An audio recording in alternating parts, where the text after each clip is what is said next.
Chapter 4.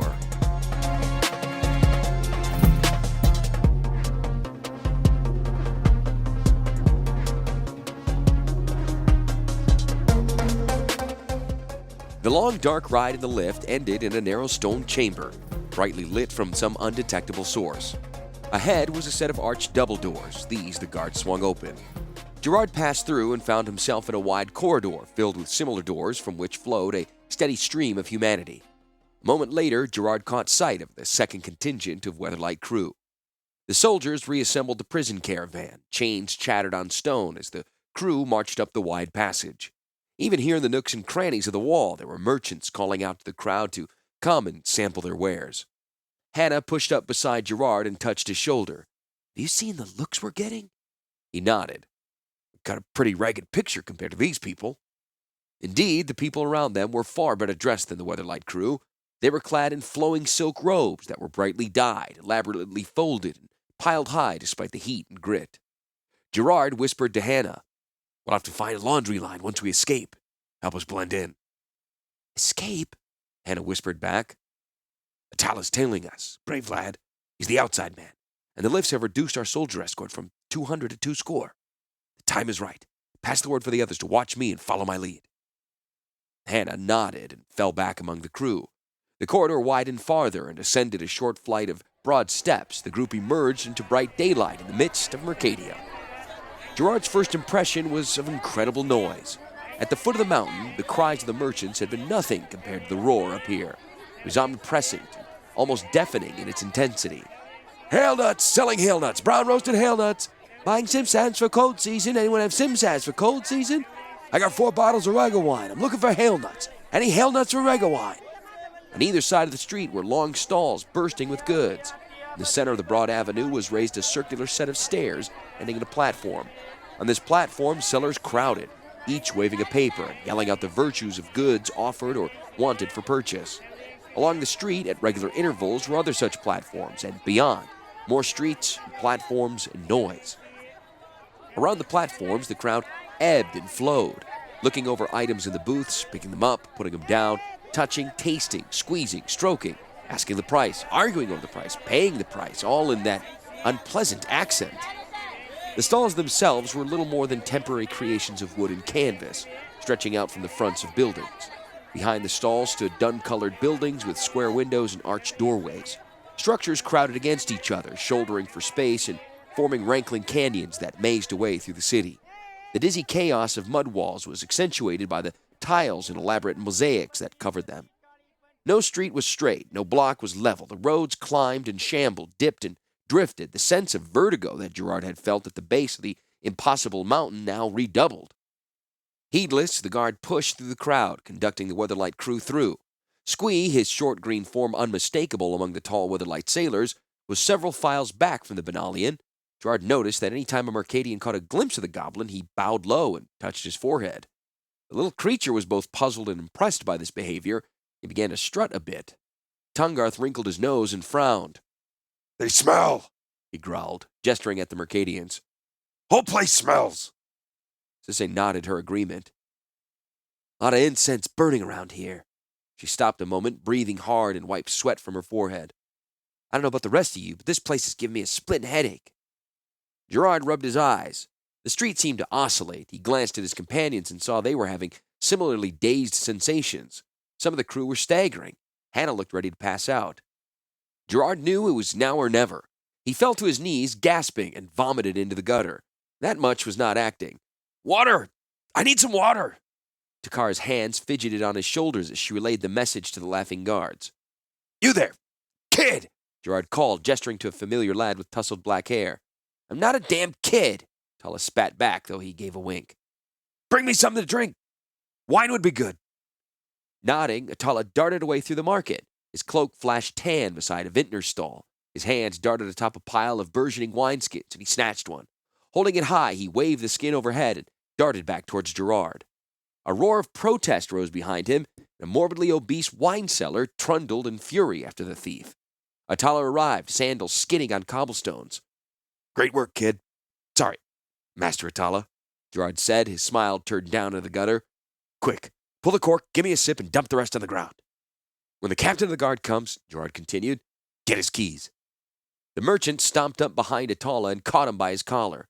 The wineskin lay empty on the pavement, and wine and vomit mingled in the gutter. Thief! The wine seller roared. I'll cut off your hand. Gerard stood, towering over the merchant. Let him go. He's no thief. I sent him to fetch some wine for my master. Your master? The merchant asked. Rattling the chains at his wrists, Gerard said, I am but a slave to the captain of the guard. He uses me to taste his food and wine, for he fears poisoning. Your wine tasted to me of poison, and I vomited there in the gutter. A wry light shone in his glinting eye. I know what you do with rubbish. Rubbish? Poison? The vintner shouted in a pique. He dropped Atala like a rag doll. Your master will pay for this poison. The captain of the guard arrived, barking questions in high Mercadian. Don't pay him, sir, Gerard said, gesturing emphatically toward the gutter. His jangling chains helped to draw attention away from Atala. I've never tasted such putrid bile in all my life. Putrid bile? The merchant shouted. He quivered with rage. His burgundy-dyed robes swayed dangerously. You'll pay! You'll pay! The captain glowered at the merchant, oblivious to the dangerous operation occurring, even then at his own belt. He shouted an indecipherable warning. He wants to trade me for the wine, Gerard proposed. The merchant gasped, a breath like a huge hiccup. I'd rather own a one-eyed syphilitic donkey than an idiot slave such as you. A donkey might like your wine, Gerard agreed. More shouts, indecipherable, more threats, more bluster. Gerard leaned conspiratorially toward the captain of the guard to whisper into his ear. In fact, he extended shackled hands to Atala, who quickly tried key after key. I think the vintner's calling you a syphilitic donkey. Giving an inarticulate cry of rage, the captain raised his trident to skewer the merchant, metal lance downward. The wine seller squealed and rolled back on his round haunch. The shackles fell from Gerard's wrists. He snatched the trident in the air before it could fall and brought its butt swinging about. The shaft struck the guard captain in the side of the face, setting up a cloud of dust. The Mercadian tottered for a moment like a dizzy top, then went down. Gerard gave a whoop and whirled the trident again, bashing back the soldiers who swarmed him. Meanwhile, Atala crawled among the other prisoners, fitting the master key into the shackles. Takara was free, and then Stark, Sisse, and Hannah. Tongarth was too impatient. He lunged toward a nearby stall, snatched up a striva, and brought the heavy blade smashing down on the chain. It clove the inferior metal easily. Tongarth sloughed off the shackles and lifted the weapon high. Merchants, soldiers, and even Squee fell fearfully back from him.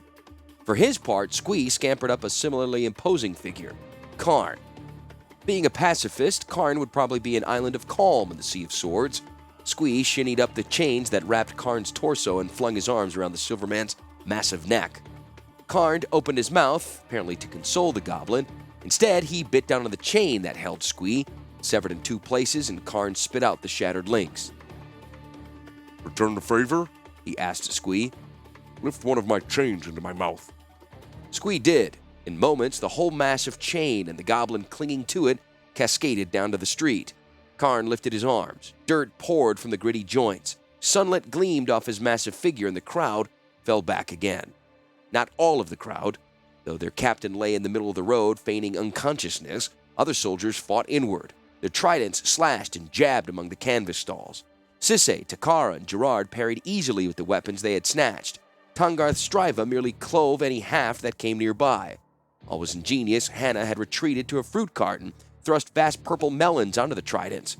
Inspired by her valor, Squee clambered behind the cart and pelted the soldiers with hail nuts and simsas fruits. Karn found he need only bellow and wave his arms menacingly to keep the soldiers at bay. As soon as the rest are free, Gerard hissed to Takara as he flung back a pair of attackers. Scatter and blend. We'll meet again tonight by that big tower. Pass the word. She was telling Sisse and Hannah when a new threat arrived. At the lower end of the road, a huge shadow appeared. The creature that cast it was larger still, the color, height, and general bulk of an adobe house. The giant lumbered up to survey the scene. Its black hair dripped grease across a rumpled forehead and squinting eyes. It blinked in indecision. Soldiers behind it prodded it forward with tridents. Muscles rippling across its broad chest, the giant strode toward the melee. Karn! Gerard shouted. Engage that giant! I will not fight! The pacifist called back. The foolish announcement, there and then, soldiers approached the golem. In exasperation, Gerard flattened another guard and shouted, "You won't fight him, detain him!" "Oh, I don't know, dance with him." "Dance?" Karn asked as the giant loomed up. "Hold him tight! That's an order!" With a deft move that belied his bulk, Karn reached out, grasped the giant about the waist, and flung him into a heady spin. Karn held on tightly. He whistled a hornpipe he heard aboard Weatherlight, and his feet pounded out a precise imitation of the reels he'd seen Sisay perform. However, the effect was somewhat different. The giant was not a good dancer. It did not even seem to be trying. When its feet were not stomping down atop Karn's, they were smashing bookstalls or overturning juice carts or caving walls. Its hands motions were also a bit abrupt, more roundhouse than rondo. Still, Karn did not give up on his student, and as long as no one got hurt, what's the harm? Laughing, Gerard turned from the scene to one less funny. On the high end of the road, Mercadian soldiers escorted another creature to the scene. This monster's eyes glowed orange within a skull that was molded in green muscle. 2 pairs of bug-like mandibles extended from its cheeks and jowls. They hungrily shivered beside its fangs. From its shoulders sprouted a pair of venomous human-like arms ending in claws. Another pair of arms emerged behind the first, these tipped in wicked barbs.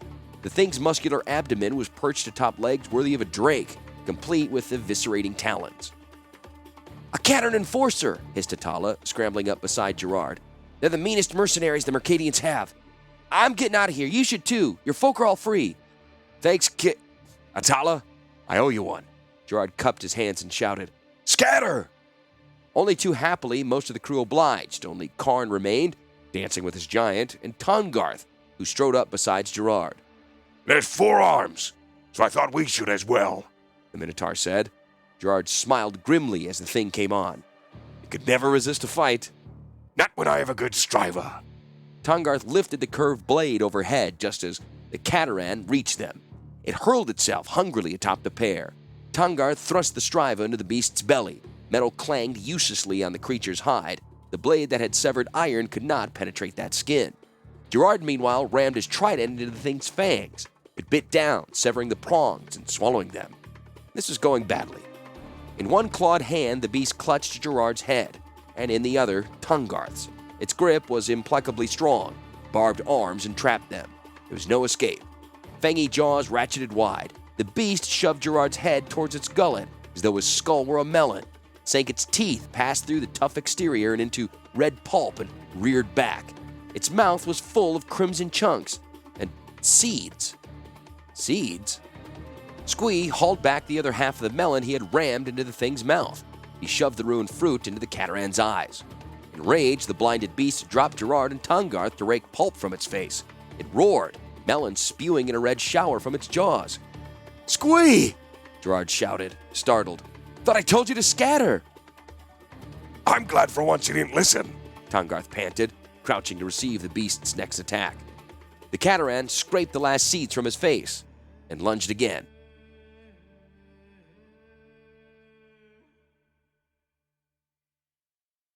"Squee should have listened!" The little goblin shrieked as the thing launched at him. He closed his eyes, cringing back from death. Any moment, fangs and claws and barbs would descend and rip him into pieces. There would be nothing left of Squee but hunks of meat, which the merchants would probably skewer and cook and sell. Yes, once this beast fell on him, he'd be done for. That'd be the end of the story for Squee. A short life over too soon. He rather wished the beast would get on with the killing part. Suspense was getting monotonous. Squee opened his eyes to see something altogether unexpected. The Cataran had stopped mid-lunge and fallen to its scabby knees. It looked up beseechingly at Squee. The goblin's incredulity was mirrored on the faces of Gerard and Tahngarth. Through jagged fangs, the Cataran pleaded. "Forgive me, master." Squee looked over his shoulder to see who the beast addressed. "He's talking to you, Squee," Gerard hissed nervously. Squee splayed a hand on his chest and mouth. "Is Squee?" Gerard only nodded. "I did not realize the Chiron sponsored these worthies. I did not realize these were your friends." Squee considered, folding arms over his chest and frowning disapprovingly. "Well, they are. How about that?" "I was only following orders," the beast buzzed out, still kowtowing. "Of course, my master was not Chiron. Your rank exceeds his. What are your orders, master? Gerard nodded encouragement to the goblin, his eyebrows lifted. Yes, Master Squee, what are your orders? Tungarth released a groan. Your orders, master. A broad smile on his face, Squee took a deep breath. Yes, orders! Master Squeeze, orders! Yes. Dance with that giant, Squee said. Carn's burst. We're gonna go get something to drink. Yes, master. There was no difficulty sneaking away after that. Even the reinforcement troops that arrived seemed to see nothing except the dance stylings of the Cataran and the giant.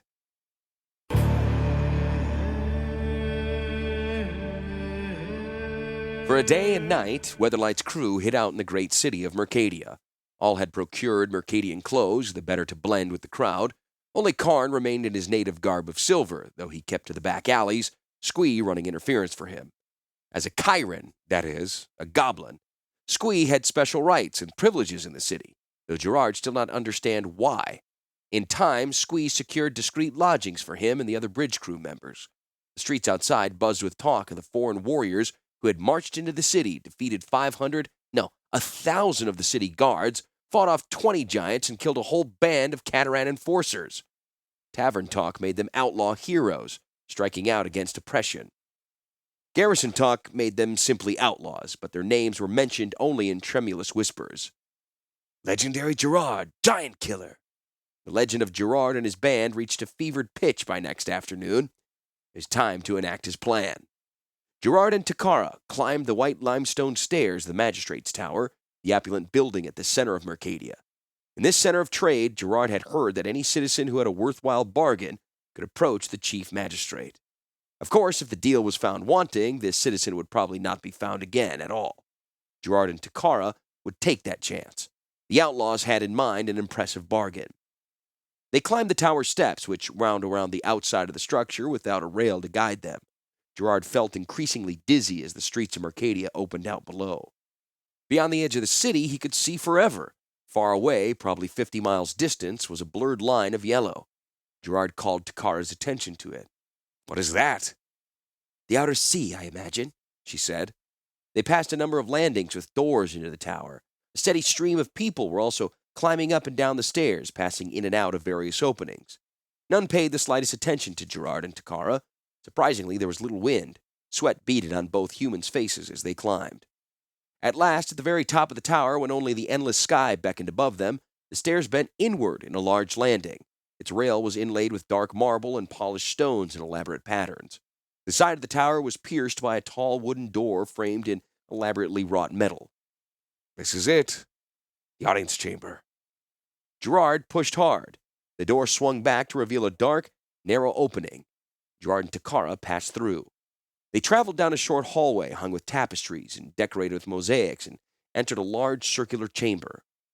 The ceiling was an open skylight through which the bright morning sun shone. A circle of pillars lined the edges of the room. In the very center was a small platform. On it rested a chair carved of ivory where sat the chief magistrate of Mercadia. He was short and fat, with dimpled cheeks and thinning blonde hair plastered against his scalp. His robes were yellow, trimmed with scarlet. They clung closely to the rolls of fat that cascaded from his chin to his waist. Indeed, Gerard could never remember of seeing so fat a man. His flesh seemed to drip from his body, and his 6 chins quivered and shook. His fingers were thick and stubby, and Gerard noticed with a flash of surprise that the nails were manifestly dirty. His mouth was round, pursed splash of red, and his face was liberally coated with rouge and powder. A foul smell arose from him, as if he had not bathed in several weeks. It melded with the thick scent of incense that pervaded the chamber. About the magistrate's stout shoulders hung a heavy gold chain. Each of its links was a tiny casket. He rested his pudgy hands on his stomach and watched through small piggish eyes as the visitors entered. About the heavily perfumed room were courtiers, all clad in shades of yellow. They lounged languidly around the chamber or relaxed on cushioned benches, on which many of them sprawled full length, eating, drinking, and sleeping. Something whizzed from the midst of one of these groups and struck Gerard's foot. He leaped, startled. There was a burst of laughter. A courtier lumbered toward him as quickly as his grotesquely fat body would permit. He bent with a grunt and retrieved a small, furry creature. Chuckling, he held it up for Gerard's inspection. It appeared to be a species of rat, somewhat larger than Gerard was used to seeing. Its tiny eyes glittered, and its whiskers moved back and forth as it twitched its nose. Its tail was at least a foot long and ended in a sharp cluster of spikes. Deftly, the Mercadian flipped the rat on its back and scratched its stomach. A small panel opened, showing a tangle of machinery and a tiny glowing stone. Gerard gasped and said to Takara, "It's a toy, with a power stone."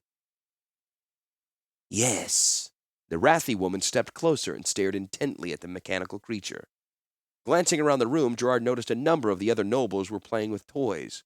Many were in the shape of animals. Others were fashioned in the likeness of engines and vehicles. All were small but animated by power stones. He looked at Takara and grinned. "Our terms have just gotten steeper."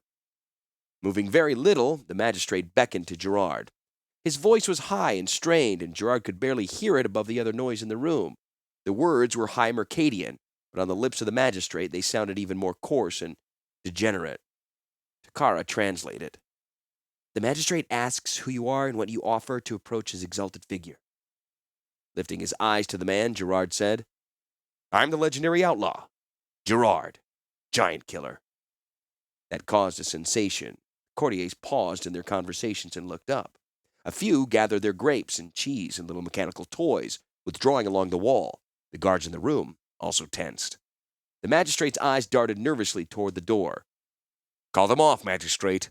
I've slain whole companies of your soldiers," Gerard lied. "I'll slay these and you too if you don't call them off." With a pallid nod, the magistrate sent the soldiers back to their posts. "Good," Gerard said. "We've come to make a bargain." To make a bargain, you came? Echoed a mocking little voice. Chiron. He emerged from beside the ivory throne where others of his kind stood. They were garbed in fine silks and shadows.